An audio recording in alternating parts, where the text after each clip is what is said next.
विधानसभा चुनाव से ठीक पहले एक तस्वीर ने भिंड के सियासी गलियारों में हलचल मचा दी है। तस्वीर में केंद्रीय उड्डयन मंत्री ज्योतिरादित्य सिंधिया और पूर्व मंत्री और कांग्रेस के नेता चौधरी राकेश सिंह चतुर्वेदी एक ही मंच पर नजर आ रहे हैं। आपको बताते चले कि केंद्रीय मंत्री ज्योतिरादित्य सिंधिया के पिता माधवराव सिंधिया के करीबी रहे मेहगांव के पूर्व विधायक स्वर्गीय हरि सिंह नरवड़िया की प्रतिमा के अनावरण के मौके पर दोनों को एक ही मंच पर देखा गया। दरअसल 15 अप्रैल को केंद्रीय मंत्री सिंधिया का एक दिवसीय भिंड दौरा था, जिसमें 65 करोड़ की बिजली परियोजनाओं का उद्घाटन होना था। इस बीच में सिंधिया के पिता माधवराव सिंधिया के करीबी रहे पूर्व विधायक स्वर्गीय हरि सिंह नरवड़िया की प्रतिमा का उनके गृह गांव सेमपुरा में अनावरण करने भाजपा नेता पहुंचे थे।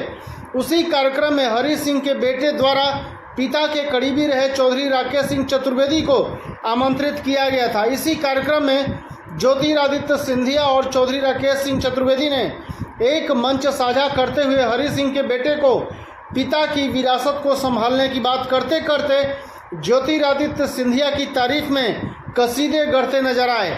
चौधरी राकेश सिंह चतुर्वेदी ने मंच से बोलते हुए कहा कि एक पीढ़ी लग जाती है नाम करने और कमाने में, बच्चा वही अच्छा है जो पिता की विरासत संभाल ले।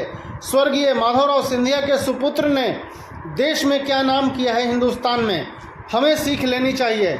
जिसके पिता काबिल हैं उसके बच्चे को भी मेहनत करके आगे बढ़ना चाहिए। ज्योतिरादित्य सिंधिया को संबोधित करते हुए उन्होंने कहा कि आपका और हरि सिंह नरवड़िया का पारिवारिक संबंध रहा है, आप इस बच्चे को ना भूल जाएं।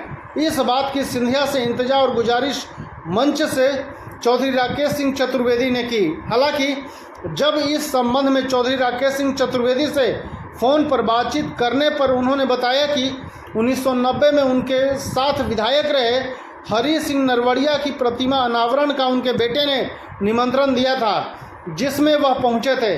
वह किसी पार्टी का मंच नहीं, कोई सवाल इस संबंध में नहीं बनता है। आपको बताते चले कि 2013 चुनाव से पहले उपनेता प्रतिपक्ष रहे चौधरी राकेश सिंह चतुर्वेदी ने विधानसभा में कांग्रेस पार्टी द्वारा भाजपा के खिलाफ लाए गए अविश्वास प्रस्ताव के खिलाफ ही सदन में बोलने के बाद कांग्रेस पार्टी छोड़ भाजपा में शामिल हो गए थे। लेकिन भाजपा मोह भी चौधरी राकेश सिंह चतुर्वेदी को ज़्यादा रास नहीं आया और 2019 के लोकसभा चुनाव से पहले गुना में ज्योतिरादित्य सिंधिया के साथ एक बार फिर कांग्रेस में शामिल हो गए। गौरतलब है कि इसके बाद खुद सिंधिया गुना से लोकसभा चुनाव हारने के कुछ ही दिन बाद कांग्रेस छोड़ भाजपा ज्वाइन कर ली।